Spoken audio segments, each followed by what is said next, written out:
உலகெங்கும் வாழும் தடயம் உறவுகளுக்கு வணக்கம். தடயம் செய்திகள் வாசிப்பவர் கோபிகை. முதலில் தலைப்புச் செய்திகள். எல் நினோவால் மனநல பாதிப்பு அபாயம். பாடநூல்களை விற்பனை செய்தவர்களுக்கு கடுமையான தண்டனை. வவுனியா சிறைச்சாலையில் கலவர ஒத்திகை. வலி வடக்கு தவிசாளரிடம் விளக்கம் கோரிய போலீசார்.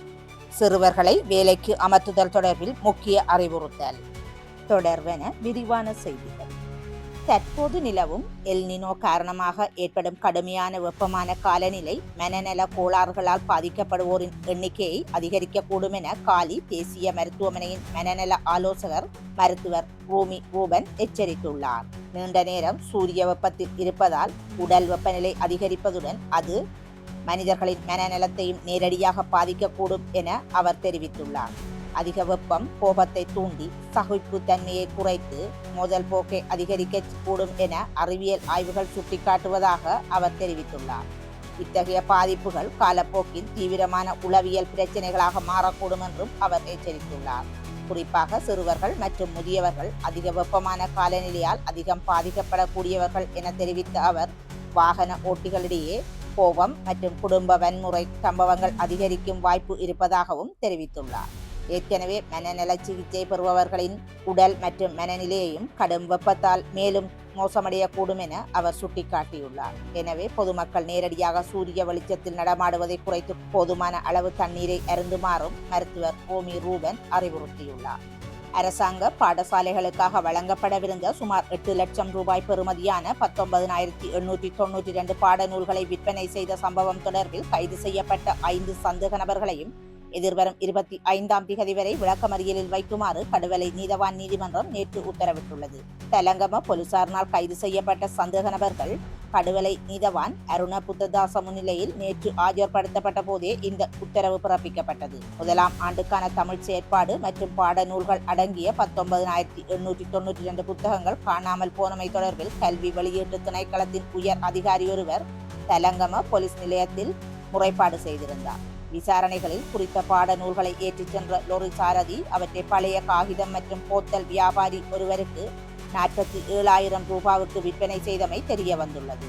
இதனை அடுத்து லொரி சாரதி புத்தகங்களை கொள்வனவு செய்தவர் உள்ளிட்ட 5 கைது செய்யப்பட்டுள்ளனர். சம்பவம் தொடர்பான மேலதிக விசாரணைகளை முன்னெடுக்கப்பட்டு வருகின்றன.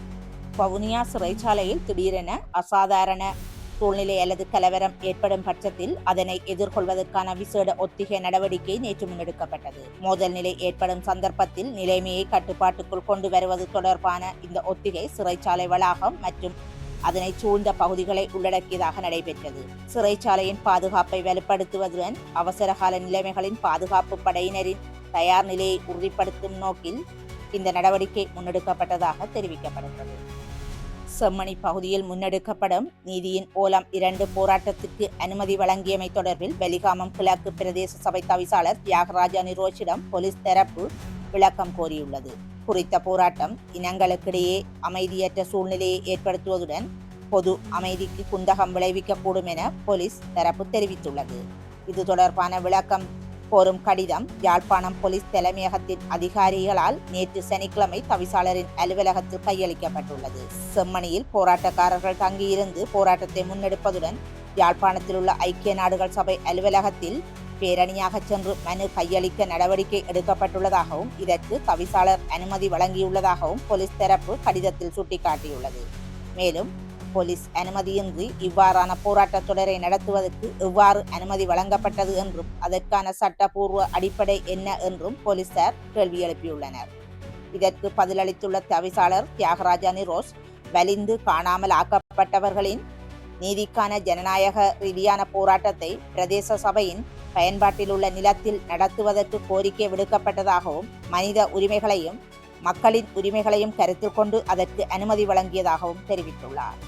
பெண்கள், இளைஞர்கள் மற்றும் சிறுவர்களை வேலைக்கு அமர்த்துதல் தொடர்பான 1956ஆம் ஆண்டின் சட்டத்தில் திருத்தங்களை மேற்கொள்ளும் புதிய சட்ட மூலத்தினூடாக சட்ட மீறல்களுக்கான அதிகபட்ச அபராதத்தை 10,000 ரூபாவில் இருந்து 1 லட்சம் ரூபாய் வரை அதிகரிக்க முன்மொழியப்பட்டுள்ளது.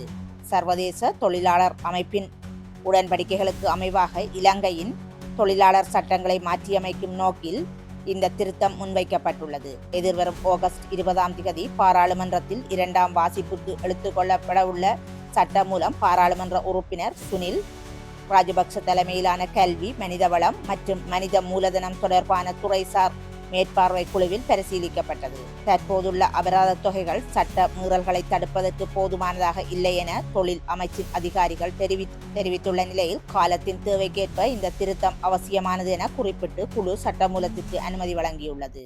தற்போதைய சட்டத்தின்படி 16 வயதுக்கு உட்பட்ட சிறுவர்களை வேலைக்கு அமர்த்துவது முற்றாக தடை செய்யப்பட்டுள்ளதுடன் 16 முதல் 18 வயதுக்குட்பட்டவர்களின் வேலை வாய்ப்புகள் ஒழுங்குபடுத்தப்பட்டுள்ளன. அவர்களின் சுகாதாரம், பாதுகாப்பு மற்றும் ஒழுக்கத்தை பாதிக்கக்கூடிய அபாயகரமான தொழில்களில் ஈடுபடுத்துவதற்கு தடை விதிக்கப்பட்டுள்ளது. 2003 ஆண்டு திருத்தத்தின்படி சட்டத்தை மீறுவோருக்கு 10,000 ரூபாய் வரை அபராதம், 12 மாதங்கள் வரை சிறை தண்டனை அல்லது இரண்டும் விதிக்க முடியும். பாதிக்கப்பட்ட சிறுவர்களுக்கு இழப்பீடு வழங்கவும் சட்டத்தில் ஏற்பாடு செய்யப்பட்டுள்ளது. இத்துடன் தடயம் செய்திகள் நிறைவடைகின்றன.